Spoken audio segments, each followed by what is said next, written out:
Bulldog Blitz. I'm Becca Bornhorst.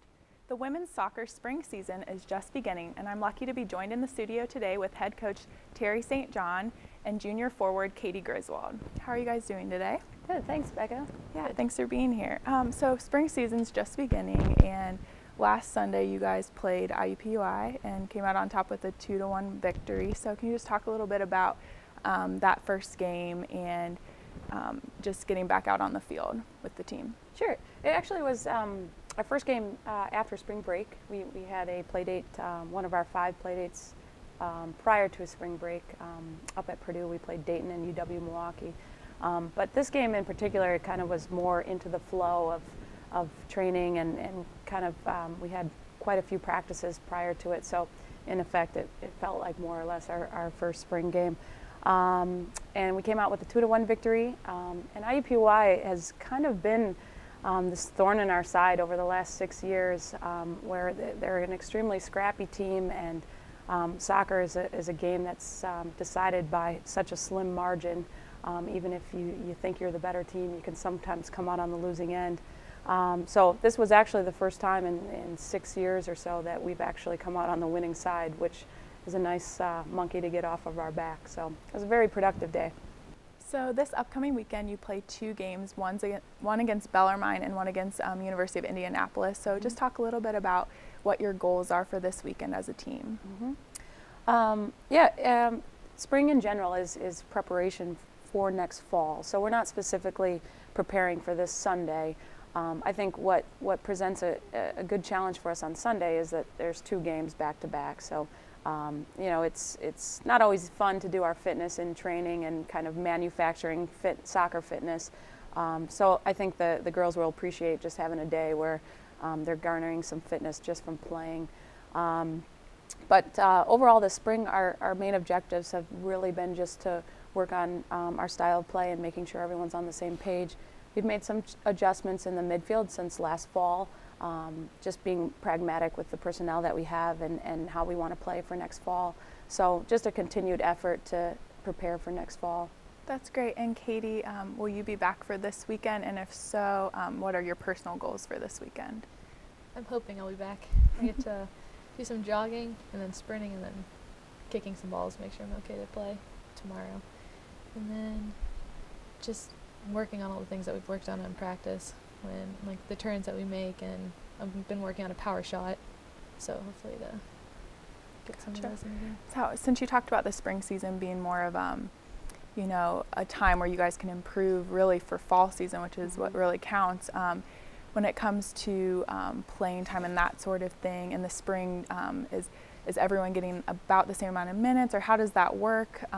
Is that like your time for your players who maybe don't get to play as much, their time to show what they can do in a game situation? Yeah, absolutely, Becca. Spring presents an awesome opportunity for all of our players, and what we like to do, although the NCAA only allows us 5 play dates, we can play as much as we want on those particular dates.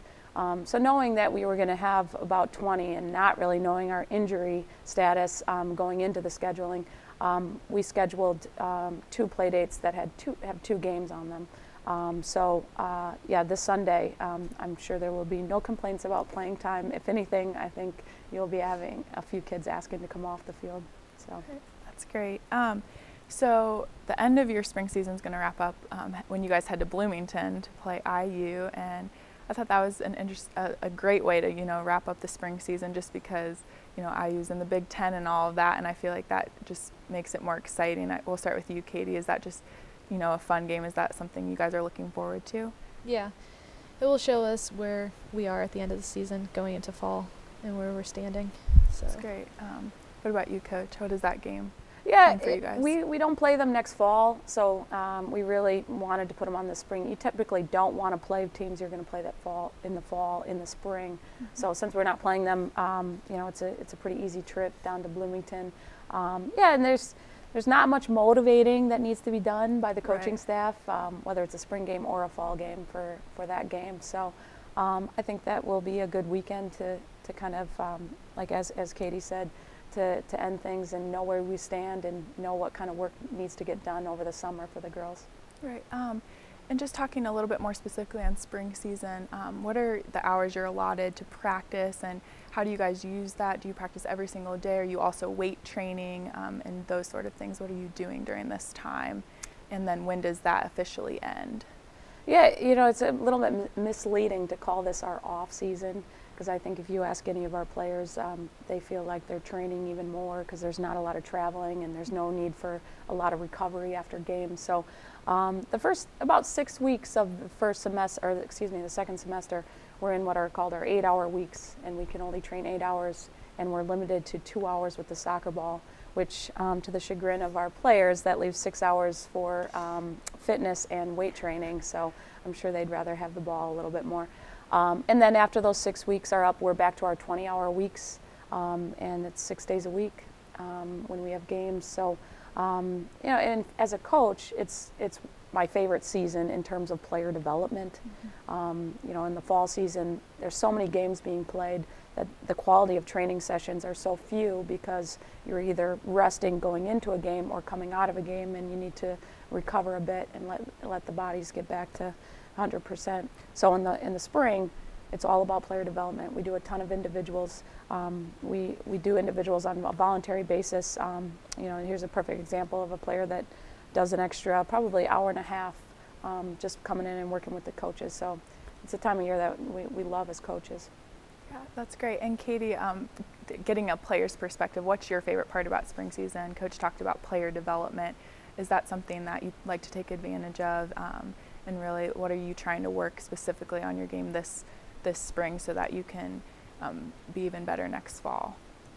Well, I like the individuals a lot because you get a lot of one-on-one time, or like 2-on-1 time, however many players come out, and it's just you're just working on whatever like your role on the team is.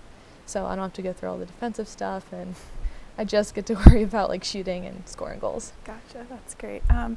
So let's switch gears and talk a little bit about next fall. It's a little special this year. You have 20 returning players, which is a lot. You only graduated one senior in Natalie Golovska. Hopefully I pronounced that right. Yep. So, and I know she was special to your team. She had gone through a lot of injuries, and she was the goalie and all of that. But I guess, what are you looking forward to in having, you know, all these girls back, a lot of familiar faces, and how is it nice for this spring season to be able to train with, you know, most of your team coming back? Now, Becca, you're exactly right. Being able to, like we said, we use spring as preparation for next fall.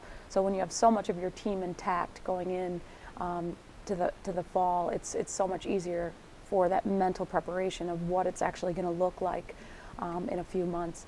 You know, I kind of lost my train of thought there, but Katie, do you have anything to add? I was going to say I'm excited for the fall season. Yeah, I think that's just what to have, I look you know, forward 20 to. people, 20 people back, so you know you already know all your teammates, and you guys, you know, have all this time to bond and on and off the field. So, what is that like? Are you looking more forward to senior year just because, you know, you do know a lot of your teammates already? Yeah, we have a good group of girls. Yeah. So, I mean, we're all friends. There's not really any like fighting or anything like that going on in the team. Yeah, so that's always good. And how many freshmen do you have coming in next year?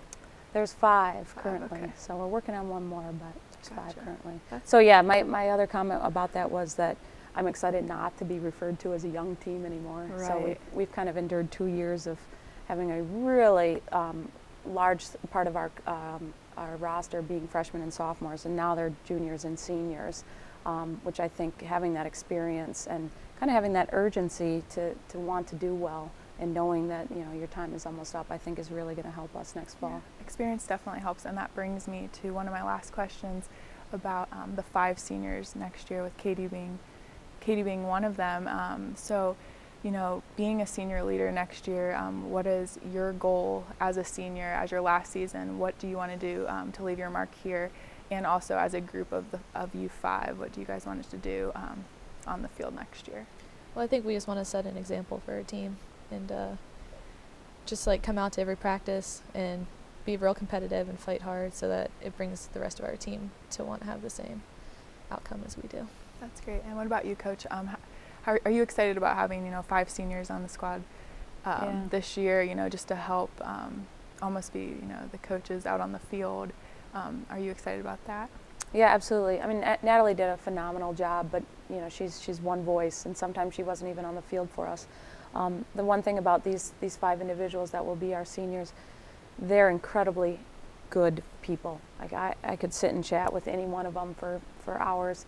You know, they always mean well. They're kind people, but they're also very good soccer players. That you know, at least there's going to be at least 2 or 3 of them on the field at any given time. Right. So to have that kind of leadership that's around both off the field and on the field, I think could really have an impact for us next year. That's great. Well, I want to thank both of you for joining me today, and stay tuned for segment 2 of Bulldog Blitz when Matt Schumacher interviews John Dawson and Austin Oldham from the men's team. Thank you.